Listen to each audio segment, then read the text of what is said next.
Drama की starting में हमें क्रिसमस का सीन दिखाया जाता है जहाँ पर सब लोग क्रिसमस सेलिब्रेट कर रहे होते हैं। वहीं एक तरफ हम लोग फैन लिलिन को देखते हैं जो अपनी फ्रेंड के साथ होती है, फोटोज क्लिक कर रही होती है। और दूसरी तरफ हम लोग ल्यूसी को देखते हैं जो सांता क्लॉज बना होता है। तभी हम लोग फैन लिलिन को देखते हैं, उसके पास एक लड़का आता है जिसने बहुत ज़्यादा ड्रिंक कर रखी होती है और वो फैन लिलिन को ज़बरदस्ती छूने की कोशिश करता है, जो फैन लिलिन को काफ़ी ज़्यादा अनकंफर्टेबल लगता है। और वो लड़का फैन लिलिन से काफ़ी अजीब अजीब बातें कर रहा होता है। इतने में ल्यूसी की नज़र पड़ जाती है। वो देखता है कि वो लड़का कुछ ज़्यादा ही ज़बरदस्ती करने की कोशिश कर रहा है, तो वो दौड़ कर जाता है और उस लड़के का हाथ फैन लिलिन से हटा देता है, जिसके बाद उन लोगों के बीच में लड़ाई हो जाती है और ल्यूसी बुरी तरीके से पिट जाता है। फैन लिलिन उसे थैंक यू करती है कि उसने उसकी हेल्प की, अगर तुम नहीं होते तो पता नहीं क्या होता। जिस पर ल्यूसी कहता है कि तुम्हें थैंक यू करने की ज़रूरत नहीं, ये तो मेरा रोज़ का काम है, मैं किसी न किसी से आए दिन पिटते रहता हूँ। और तुम्हें नहीं लगता कि ये चोट बिल्कुल ब्लश जैसा लग रहा है? जो बात सुनकर फैन लिलिन हंसने लगती है और कहती है कि ब्लश ऐसा नहीं दिखता, क्योंकि ब्लश तो स्किन टोन से भी मैच करता है और तुम्हारा चेहरा तो कुछ ज़्यादा ही लाल हो गया है। जिसके बाद स्नोफॉल होने लगती है, जो देखकर ल्यूसी कहता है कि देखो स्नोफॉल हो रही है और मुझे स्नोफॉल बहुत ज़्यादा पसंद है। तभी इधर हम लोग फैन लिलिन को देखते हैं जो ल्यूसी की पॉकेट में चुपके से कुछ भर देती है, जो ल्यूसी को उसके बारे में पता नहीं होता। फिर फैन लिलिन वहाँ से जाने लगती है तो ल्यूसी नोटिस करता है तो कहता है कि तुम इतनी जल्दी जा रही हो। जिसके बाद फैन लिलिन रुकती है और कहती है कि मैं तुमसे फिर मिलूंगी, फिलहाल मैंने तुम्हारी पॉकेट में आधा रिवॉर्ड रखा है और आधा फिर कभी दूंगी। वैसे तुम अपना पॉकेट तो चेक करो। जो सुनकर ल्यूसी हैरान होता है और कहता है कि हाँ। जिसके बाद जब वो अपना पॉकेट देखता है तो उसके अंदर एक कूपन रखा होता है जिससे वो कोई भी ड्रेस को आधे दाम में खरीद सकता है। ल्यूसी उसे देने की कोशिश करता है लेकिन तब तक फैन लिलिन जा चुकी होती है। अब हमें नेक्स्ट डे का सीन दिखाया जाता है। ल्यूसी ब्रिज के सामने खड़ा होता है और अपनी जैकेट ठीक कर रहा होता है। तभी उसे फैन लिलिन दिख जाती है तो वो चिल्लाकर फैन लिलिन को अपने पास बुलाता है। जिसके बाद फैन लिलिन भी दौड़ी दौड़ी ल्यूसी के पास आ जाती है। जब वो उसके पास आती है तब ल्यूसी नोटिस करता है कि फैन लिलिन ने एक कॉलेज स्टूडेंट की तरह ड्रेसअप किया होता है और उसने बैग भी पहना होता है। जिस पर ल्यूसी उसे कहता है कि तुम क्या कॉलेज स्टूडेंट हो? तो फैन लिलिन कहती है कि हाँ, तुमने बिल्कुल सही कहा, मैं हाई यूनिवर्सिटी की कॉलेज स्टूडेंट हूँ।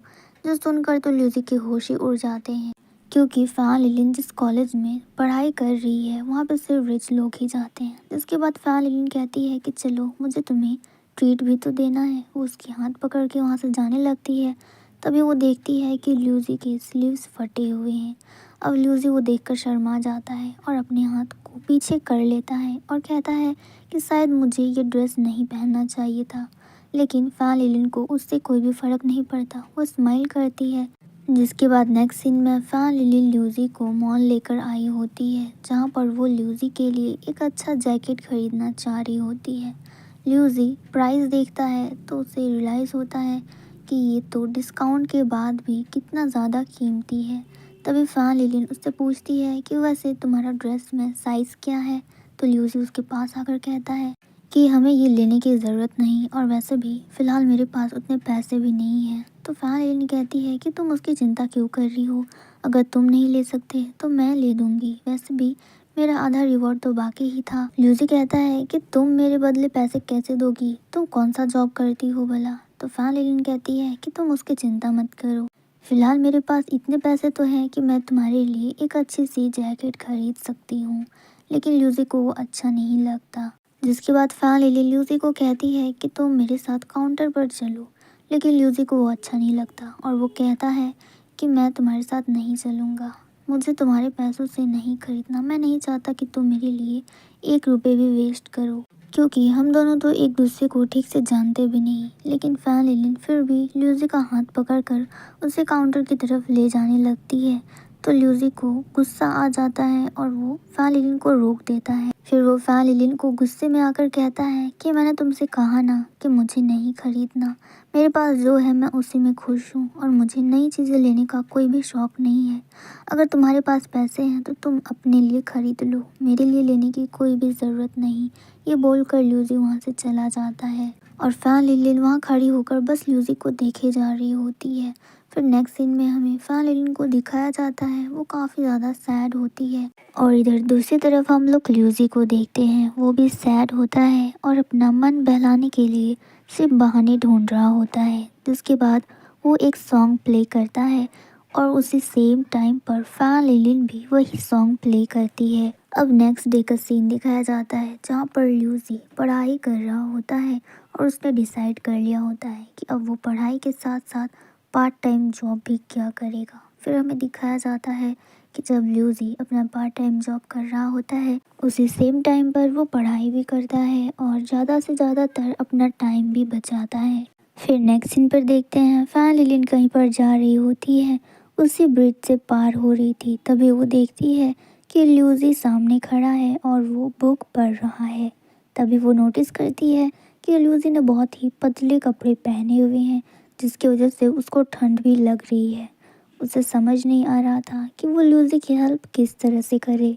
फिर वो अपने रेड स्कार्फ की तरफ देखती है, जितने में हम देखते हैं कि ल्यूसी के सामने कोई आता है और वही रेड स्कार्फ ऑफर करता है और कहता है कि किसी लड़की ने ये तुम्हारे लिए भेजा है। वो स्कार्फ देखकर ही ल्यूसी समझ जाता है कि वो स्कार्फ फैन लिलिन का है, क्योंकि फैन लिलिन ही वो रेड कलर का स्कार्फ पहना करती थी। इसके बाद ल्यूसी अपने आसपास देखने लगता है क्योंकि उसे लग रहा था कि फैन लिलिन उसके आसपास ही है।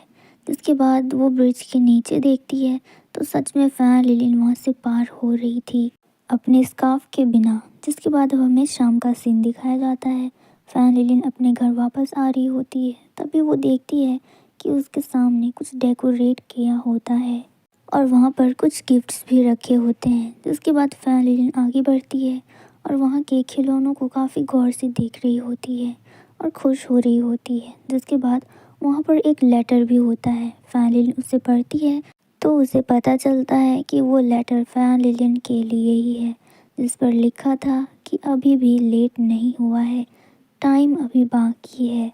तभी वो देखती है कि वहाँ पर ल्यूसी आता है और वो फैन लिलिन से कहता है कि मैं तुम्हें तुम्हारा स्कार्फ वापस करने आया हूँ। जिस पर फैन लिलिन कहती है कि तुम्हें ठंड नहीं लग रहा। तो ल्यूसी कहता है कि ठंडी तो लग रही है, लेकिन हम चाहे तो इस स्कार्फ को शेयर भी कर सकते हैं।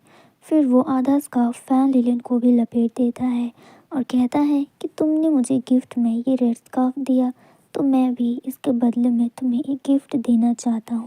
जिसके बाद ल्यूसी फैन लिलिन के सामने एक मेकअप का पूरा सेट लेकर आता है और कहता है कि इसमें वो सब कुछ है जो लड़कियाँ यूज़ करती है। फिर वो फैन लिलिन को एक हाइलाइटर दिखाते हुए कहता है कि इस आदमी ने बिल्कुल मेरी तरह स्कार्फ पहन कर रखा है। वो फैन लिलिन को वो हाइलाइटर देता है तो फैन लिलिन देखकर काफ़ी ज़्यादा खुश होती है और कहती है कि आज तक मैंने सिर्फ इसका ऐड ही देखा था, लेकिन आज ये मेरे पास सच में है। वो काफ़ी ज़्यादा खुश होती है और ल्यूसी को थैंक यू करती है, जो सुनकर ल्यूसी भी खुश होता है। इतने में स्नोफॉल स्टार्ट हो जाती है। जिसके बाद स्नोफॉल देखकर ल्यूसी कहता है कि फिर से स्नोफॉल हो रही है, जो सुनकर फैन लिलिन कहती है कि हाँ, ये बिल्कुल उसी दिन की तरह है, सब कुछ वैसा ही है। फैन लिलिन काफ़ी ज़्यादा खुश होती है। इसके बाद ल्यूसी अपनी पूरी हिम्मत करके कहता है कि अगर ऐसी बात है, सब कुछ सेम है, तो मैं भी तुमसे कुछ कहना चाहता हूँ। मैं उस दिन भी तुम्हें पसंद करता था और आज भी मैं तुम्हें पसंद करता हूँ।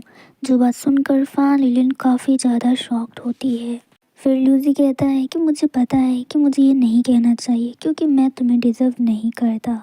तो इसके बाद फैन लिलिन ल्यूसी को एक किस करती है। फिर वो ल्यूसी से कहती है कि अगर तुम मुझे डिज़र्व नहीं करते तो बताओ तुम्हें इसके लिए क्या करना चाहिए।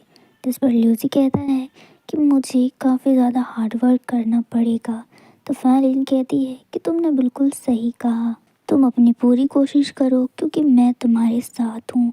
फिर वो दोनों एक दूसरे को हग करते हैं और इस मोमेंट पे हमारा ये वीडियो ख़त्म हो जाता है।